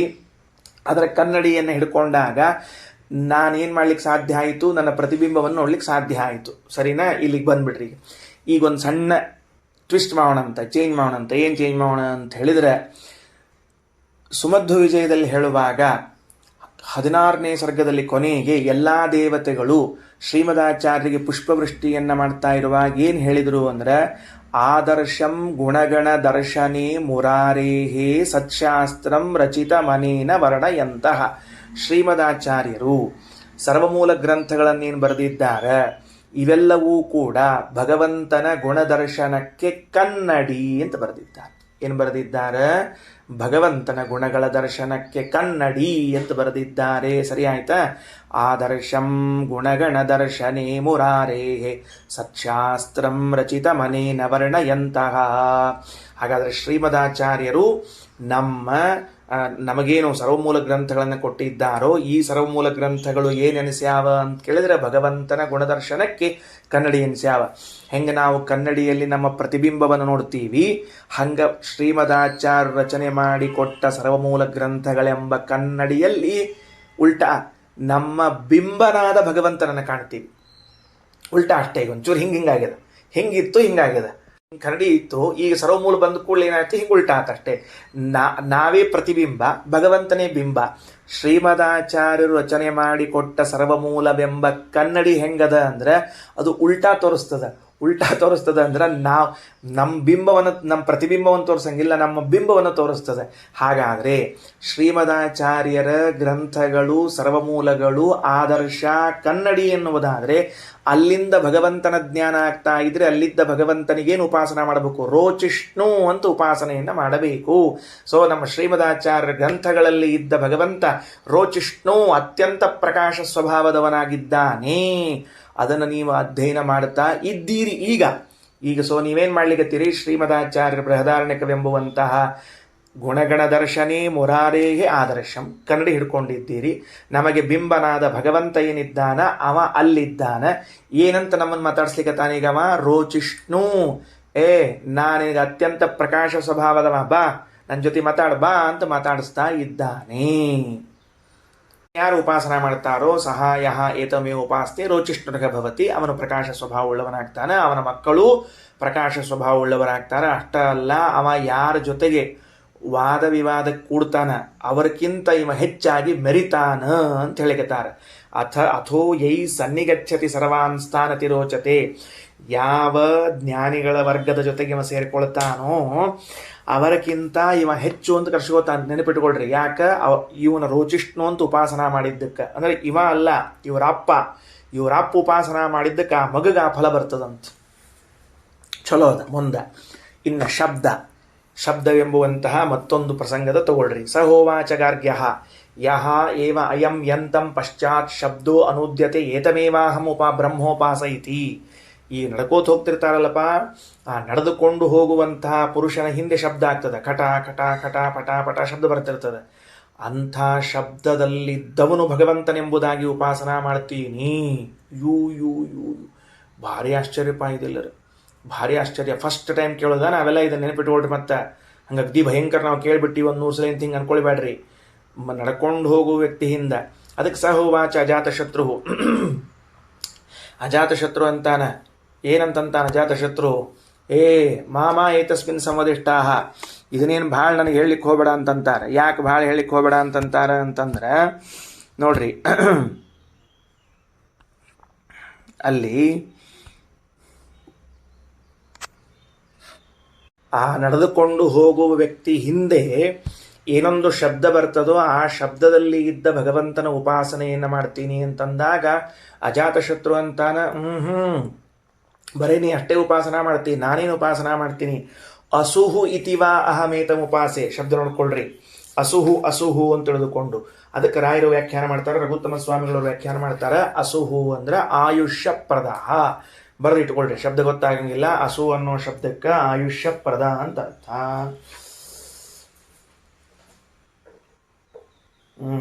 ಅಸುಹು ಅಸುಹು ಆಯುಷ್ಯಪ್ರದನಾಗಿದ್ದಾನೆ ಅಂತ ತಿಳಿದುಕೊಳ್ಬೇಕು. ಸರಿನಾ? ನೋಡ್ರಿ, ಇಷ್ಟು ದಿವಸ ಈ ಒಂದು ಘಟ್ಟನೆ ನಮಗೆ ಬಂದಿದ್ದಿಲ್ಲ. ಯಾವ ಘಟ್ಟ ಬಂದಿದ್ದಿಲ್ಲ ಅಂದ್ರೆ ಹಿಂಗೂ ಒಂದು ಶಬ್ದ ಆಗ್ತದ ಅಂತ ಗೊತ್ತಿಲ್ಲ. ನಾವು ಪಕ್ಷಿಗಳ ಕೂಗು ಒಂದು ಶಬ್ದ, ಘಂಟಾನಾದ ಒಂದು ಶಬ್ದ, ನಾವು ಮುಖದಿಂದ ಶಬ್ದ ಮಾಡ್ತೀವಿ ಇದೊಂದು ಶಬ್ದ, ಆಮೇಲೆ ವೇದ ಮಂತ್ರಗಳಿವೆ, ವಾಕ್ಯಗಳಿವೆ ಇದೊಂದದ. ಆದರೆ ಅದರ ಗದ್ದದೊಳಗೆ ಏನು ಮರ್ತು ಹೋಗಿತ್ತು ನಮಗೆ ಅಂದ್ರೆ ನಾವು ಹೆಜ್ಜೆಗಳನ್ನು ಇಟ್ಟಾಗ ಒಂದು ಶಬ್ದ ಬರ್ತದೆ, ಸದ್ದಾಗ್ತದ ಅಂತ ಗೊತ್ತಿರಲಿಲ್ಲ ನಮಗೆ. ಆ ಸದ್ದಿನಲ್ಲೂ ಕೂಡ ಸರಹದ್ದೇ ಇಲ್ಲದೆ ಇರುವಂತಹ ಭಗವಂತ ಏನ್ರಿ ಏನಾತು ನೋಡ್ರಿ, ಏನಂತಾರ, ಆ ಸದ್ದಿನಲ್ಲಿ ಹದ್ದಿನ ಮೇಲೇರಿರುವಂಥವನು ಇದ್ದಾನ ಅಂತ ತಿಳ್ಕೊಬೇಕಂತ ನಾವೀಗ. ಆ ಸದ್ದಿನಲ್ಲೂ ಹದ್ದಿನ ಮೇಲಿರುವಂಥವನು ಇದ್ದಾನೆ ಅಂತ. ಅದಕ್ಕೆ ಪ್ರಾಯ ನನಗೀಗೊಂದು ಹಿಂಗೆ ಅನಿಸ್ತದೆ. ಹೆಂಗೆ ಅನಿಸ್ತದ ಅಂತಂದ್ರೆ, ಆಚಾರ ನಿಮಗೇನೇನು ಅನಿಸ್ತಿರ್ತಾವ ಅವನ್ನೆಲ್ಲ ಹೇಳಿಕ್ಕೆ ಹೋಗ್ಬೇಡ್ರಿ. ಏನು ಲೌಕಿಕ ವೈದಿಕ ಭೇದ ಭಿನ್ನ ವರ್ಣಾತ್ಮಕ ಧ್ವನ್ಯಾತ್ಮಕ ಅಶೇಷ ಶಬ್ದಾರ್ಥ ಋಗಾದಿ ಸರ್ವ ವೇದಾರ್ಥ ಅಂತನ್ನುವಲ್ಲಿ ಲೌಕಿಕ ವೈದಿಕ ಭೇದ ಭಿನ್ನ ಅಶೇಷ ವರ್ಣಾತ್ಮಕ ಧ್ವನ್ಯಾತ್ಮಕ ಅಂತ ನೋಡ್ರಿ. ಆ ಧ್ವನ್ಯಾತ್ಮಕ ಶಬ್ದದಲ್ಲಿ ನಾವಿಷ್ಟು ದಿವಸ ಏನೇನು ಧ್ವನಿ ತಗೊಂಡಿದ್ವಲ್ಲ ಅದರೊಳಗೆ ಈ ಧ್ವನಿ ಬಿಟ್ಟಿದ್ವಿ ನಾವು. ಯಾವ ಧ್ವನಿ ಬಿಟ್ಟಿದ್ವಿ? ನಡೆದುಕೊಂಡು ಹೋಗುವಾಗುವ ಶಬ್ದ, ಆ ಶಬ್ದದಲ್ಲಿ ಭಗವಂತನಿದ್ದಾನೆ, ಅದು ಭಗವಂತನನ್ನು ತಿಳಿಸಿಕೊಡ್ತದ ಅಂತ ಅನ್ನೋದನ್ನು ತಿಳ್ಕೊಂಡಿರಲಿಲ್ಲ. ಇವತ್ತು ನಾವು ಅದನ್ನು ಬೃಹದಾರಣ್ಯಕದಿಂದ ಹೊಸದಾಗಿ ಕಲ್ತ್ವಿ ನಾವು. ಅದಕ್ಕೆ ಆಚಾರ್ಯರು ಐತರೇಯದಲ್ಲಿ ಹೇಳುವಾಗ ಸರ್ವೈಶ್ಚ ವೈದಿಕ ಪದೈರಪಿ ಲೋಕಶಬ್ದೈ ಮೇಘಾಗ್ನಿ ವಾರಿದಿ ತಲಾದಿ ರವೈಶ್ಚ ಸರ್ವೈ ಏಕೋಭಿಧೇಯ ಪರಿಪೂರ್ಣ ಗುಣ ಪ್ರಿಯೋಲಂ ನಾರಾಯಣ ಮಮ ಸದೈವ ಸುತುಷ್ಟಿಮೇತು ಅಂತ ಎಲ್ಲ ಶಬ್ದಗಳಿಂದಲೂ ಮೇಘ, ಅಗ್ನಿ, ವಾರಿಧಿ, ತಲಾದಿ ರವೈಶ್ಚ, ಹಿಂಗೆ ಚಪ್ಪಾಳೆ ತಟ್ಟಿದ್ರೆ, ಮೋಡ ಗುಡುಗಿದ್ರೆ, ಗಾಳಿ ಬೀಸಿದ್ರೆ, ಅಗ್ನಿಯೊಳಗೆ ಚಟಚಟ ಅಂತ ಶಬ್ದ ಬಂದರೆ, ಇವೇ ಮೊದಲಾದ ಶಬ್ದಗಳೇನವಲ್ಲ, ಇವೆಲ್ಲವೂ ಭಗವಂತನನ್ನೇ ಹೇಳುತ್ತವೆ ಅಂತ ಅಂದಿದ್ರು. ಅಲ್ಲಿ ಆದಿ ಪದದಿಂದ ಏನು ತಗೊಳ್ಳೋದು ಉಳ್ಕೊಂಡಿತ್ತು ಅಂತ ಪ್ರಶ್ನೆ ಬಂದ್ರೆ, ನಡೆದಾಗ ಬರುವ ಪಶ್ಚಾತ್ ಶಬ್ದ ಇದೆಯಲ್ಲ ಅದರಲ್ಲೂ ಭಗವಂತನಿದ್ದಾನೆ ಎನ್ನುವಂಥದ್ದನ್ನು ತಗೋಬೇಕು. ಏನವ ಆಯುಷ್ಯಪ್ರದ ಅಂತ ಸಣ್ಣ ಪ್ರಶ್ನೆ ಮಾಡ್ಕೊಳ್ಳಂತ. ಆ ನಡದಲ್ಲಿ ಇದ್ದ ಶಬ್ದದಲ್ಲಿ ಭಗವಂತ ಆಯುಷ್ಯಪ್ರದ ಏನು? ಅದು ಹೆಂಗೆ ಸಂಬಂಧದ? ಈ ಕನ್ನಡಿ ಒಳಗಿದ್ದವರು ಜಿಷ್ಣು ಯಥಾಕಥಂಚಿದ ಅರ್ಥ ಆಯಿತು. ನಡೆದ ಹೆಂಗಿರ್ತದಪ್ಪ? ಆಯುಷ್ಯಪ್ರದ ಹೆಂಗಿರ್ತದೆ? ಸಿಂಪಲ್. ಯಾರು ಲಘು ಅರ್ಥ ಮಾಡ್ಕೋತೀರಿ ಲಘು ಅರ್ಥ ಮಾಡ್ಕೊಡ್ರಿ. ಇಲ್ಲದೆ ಇದ್ದವ್ರು ಮತ್ತು ನಾಳೆ ತನಕ ಕಾಯ್ಬೇಕಾಗ್ತದೆ ಅಷ್ಟೇ. ನಾಳೆ ತನಕ ಕಾಯ್ತೀವಿ ಆಚಾರ, ನಮಗೇನು ಅವಸರ.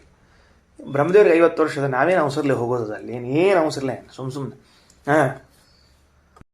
ನಡೆದರೆ ಹಿಂದೆ ಶಬ್ದ ಬರ್ತದಲ್ಲ, ಶಬ್ದದಲ್ಲಿದ್ದ ಭಗವಂತ ಏನಿದ್ದಾನ ಆಯುಷ್ಯಪ್ರದನಾಗಿದ್ದಾನೆ ಅಂತ. ಸರಿನಾ? ನೋಡ್ರಿ, ನಮ್ಮಲ್ಲಿ ಒಂದು ಧರ್ಮಶಾಸ್ತ್ರ ಅಂತದ. ಆ ಧರ್ಮಶಾಸ್ತ್ರ ಏನು ಹೆಜ್ಜೆ ಹಾಕಿ ಕೊಟ್ಟದ, ಏನು ದಾರಿ ಹಾಕಿ ಕೊಟ್ಟದ, ಆ ದಾರಿ ಒಳಗೆ ನಡ್ಕೊಂಡು ಹೋಗ್ತಿದ್ರೆ ನಾವೇನಾಗ್ತೀವಿ ಅಂದರೆ ದೀರ್ಘಕಾಲ ಬದುಕ್ತೀವಿ. ಹೌದೋ ಇಲ್ಲೋ? ಧರ್ಮಶಾಸ್ತ್ರದಲ್ಲಿ ಹೇಳಿದಂತೆ ಬದುಕಿದರೆ, ಅದರ ಹಿಂದೆ ಹೋದರೆ ಆಗ ನಾವೇನಾಗ್ತೀವಿ ಅಂದರೆ ದೀರ್ಘಕಾಲ ಬದುಕುತ್ತೇವೆ. ಕೃಷ್ಣ ಅಂತಾನ, ಮಮ ವರ್ತ್ಮಾನುವರ್ತಂತೆ ಮನುಷ್ಯ ಪಾರ್ಥ ಸರ್ವಶಃ. ಅರ್ಜುನ, ನಾನು ಯಾವ ದಾರಿಯೊಳಗೆ ನಡ್ಕೊಂಡು ಹೋಗ್ತೀನಿಲ್ಲ, ಜನ ಎಲ್ಲ ಅದ ದಾರಿಯೊಳಗೆ ನಡ್ಕೊಂಡು ಬರ್ತಾರೆ. ಹಾಗಾದರೆ ನಮ್ಮಲ್ಲಿ ಅಂತಿರ್ತೀವೋ ಇಲ್ಲೋ? ಸನ್ಮಾರ್ಗದಲ್ಲಿ ಇದ್ದವನು ದೀರ್ಘಕಾಲ ಬದುಕ್ತಾನ ಅಂತ ಅಂತಿರ್ತೀವೋ ಇಲ್ಲೋ? ಅದೇ ಹೇಳಿದ್ದು. ನಡ್ಕೊಂಡು ಹೋಗುವಾಗ ಬರುವ ಶಬ್ದ ಅಂದರೆ ಗುರುಗಳು ಹಿರಿಯರು ನಡ್ಕೊಂಡು ಹೋಗುವಾಗ ಮಾಡಿದ ಆದೇಶ. ಆ ಮಾರ್ಗದಲ್ಲಿ ಇವನು ಹೋಗುವ ಕಾಲದಲ್ಲಿ ಇದ್ದ ಅಂತಂದರೆ ದೀರ್ಘಾಯುಷಿಯಾಗಿ ಇರ್ತಾನೆ. ಅದನ್ನೇ ಹೇಳಿಕೊಟ್ಟದ್ದು. ಅಸುಹು ಇತಿ ಆಯುಷ್ಯಪ್ರದ ಅಂತ ತಿಳಿದುಕೊಂಡಾರ. ಅಪ್ಪನ ಹೆಜ್ಜೆಯಲ್ಲಿ ಮಗ, ಮಗನ ಹೆಜ್ಜೆಯಲ್ಲಿ ಮೊಮ್ಮಗ ನಡ್ಕೊಂಡು ಹೋಗ್ತಿರ್ತಾರ ಎಂಬುದಕ್ಕೆ ಸುರಕ್ಷಿತ ಬದುಕಿರ್ತಾರೋ. ನೀನು ಬೇಡ ಹೋಗಿ, ನನ್ನ ಪಾಡಿ ನಾ ಹೋಗ್ತೀನಿ ಅಂತಂದ್ರೆ ಹೋಗಿ ಮುಗಿತಷ್ಟ ಕೆಲಸ. ಅವ ಆ ಕಡೆ ಇವ ಈ ಕಡೆ ಆಗ್ಬಿಡ್ತಾರೆ. ಆದ್ದರಿಂದ ನಡೆದುಕೊಂಡು ಹೋಗುವಾಗ ಬರುವ ಶಬ್ದದಲ್ಲಿ ಇದ್ದವನು ಯಾರು? ಪರಮಾತ್ಮ. ಅವನು ಆಯುಷ್ಯಪ್ರದ ಎಂದು ಕರೆಸಿಕೊಂಡಿದ್ದಾನೆ. ಶ್ರೀ ಕೃಷ್ಣಾರ್ಪಣಮಸ್ತು.